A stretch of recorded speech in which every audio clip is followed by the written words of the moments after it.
Nate, like something had just happened. So it said whoosh. In an instant, Nate was ripped off the ground. There was searing heat, blinding light, and then darkness. So we weren't really sure what happened to Nate when we left off yesterday. So that's where we're going to pick up. Chapter 16. 2 hours later.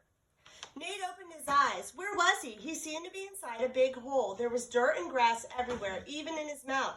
He must be in his grave. He'd been buried alive? He sat up, coughing, gasping. No, this hole was not a grave, and Nate was still alive. Explosions and the smell of gunpowder helped to clear his mind. He remembered the redcoat attack. Samuel Hessen's charging over the hill, the grinning soldier with his bayonet, the explosion. It must have been a shell, one of those new exploding cannonballs. It had blasted this crater in the ground. Somehow Nate had tumbled inside it. Nate struggled to his feet and checked himself from head to toe. His pants were ripped. The cut on his face was oozing blood. He felt like he'd been run over by a horse wagon, but amazingly, he was in one piece. He spat the dirt from his mouth and turned around and reeled in fear. There was a hand, a bloody hand, hanging over the edge of the crater. Nate crept closer until he could see the hand was attached to a man, the Hessen. The soldier was splayed out on his back with one leg twisted in a way it shouldn't have been. His silver cap was next to him, the musket and the bayonet near his feet. His eyes were wide open, unblinking. He was dead. Nate wanted to turn away, but he couldn't. The Hessen's eyes seemed to grab hold of Nate's face. Just a minute. In the bedroom, I think. That would count. Sorry, guys. The Hessen's eyes seemed to grab hold of Nate, forcing him to look. He was very young. Nate could see around Paul's age. He didn't look like a bloodthirsty killer anymore. He looked like someone's son, an older brother maybe? Nate stood there until finally a cannon blast from somewhere very close jolted him out of his trance. The battle was still raging. He felt like he'd woken up from one nightmare to be locked inside a new one.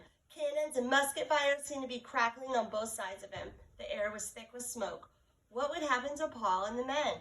How would Nate get back to the fort on Brooklyn Heights? They're in the closet. Silly belly. That's what Captain Marsh had told them to do, get back to the fort. But how? He couldn't just stroll through the woods. There were redcoats and Hessens everywhere. Nate might not be a real soldier, but he sure looked like one.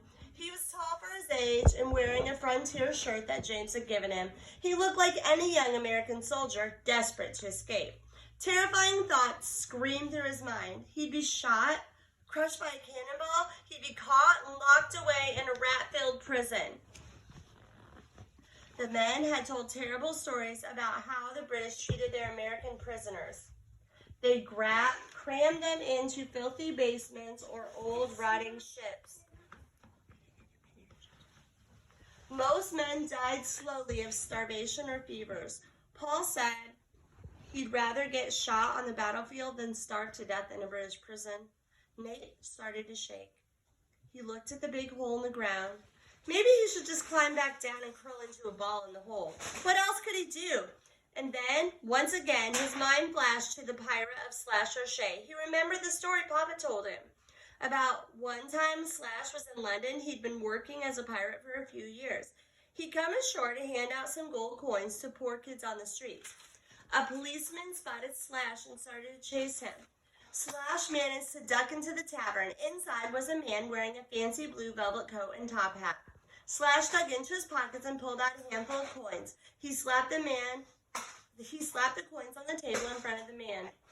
For your coat and hat. A minute later, Slash was strolling out of the tavern in that fancy outfit and hat. He strolled right past a group of policemen. Slash escaped from London that night and was soon back at sea. Nate looked at the Hessen lying on the ground. He knew what to do.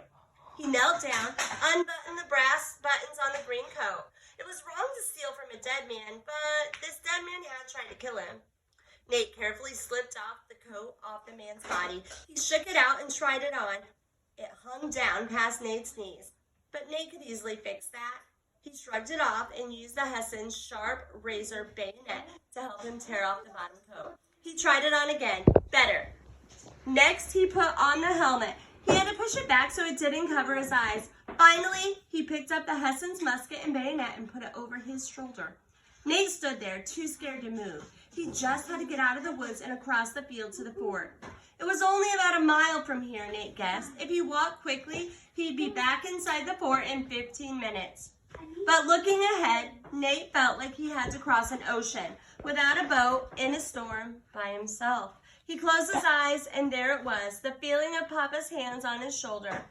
He moved his fingers and imagined Eliza's hand in his, and he started walking. So next week we'll finish the book. So we'll finish it before spring break. Have a great day.